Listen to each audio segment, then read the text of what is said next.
இஸ்லாம் என்றால் என்ன? ஆண்களுக்கு தொப்பியும் தாடியும் பெண்களுக்கு புர்காவும் மாத்திரமல்ல முஸ்லிமின் முன்மாதிரிகள்.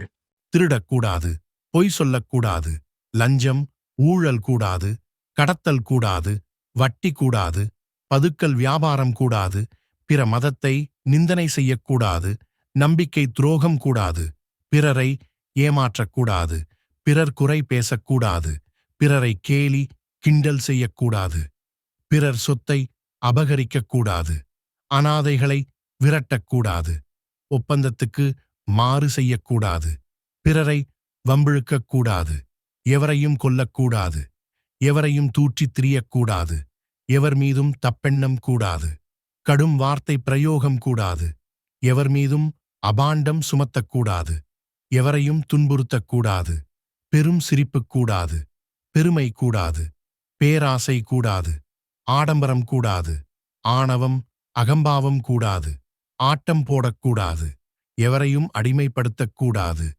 பிறர் விஷயத்தில் தேவையில்லாமல் நுழையக்கூடாது, அனுமதியின்றி பிறர் வீடு புகக்கூடாது, எவரையும் கடிந்து கொள்ளக்கூடாது, எவர் மீதும் எரிந்து விழக்கூடாது, பூமியில் கர்வமாக நடக்கக்கூடாது, கோபம் கூடாது, பொறுமை இழக்கக்கூடாது, கஞ்சத்தனம் கூடாது, எவரையும் அலைக்கழிக்கக்கூடாது, அபயமளிக்க மறுக்கக்கூடாது, பிறர் மனம் புண்படக்கூடாது, ஒழுக்கம் தவறக்கூடாது, அசுத்தமாக இருக்கக்கூடாது, பெற்றோரையும் நிந்திக்கக்கூடாது, உறவுகளை துண்டிக்கக்கூடாது, வீண் குழப்பங்களை உண்டு பண்ணக்கூடாது, போதைப் பொருள் பாவனை விற்பனை கூடாது.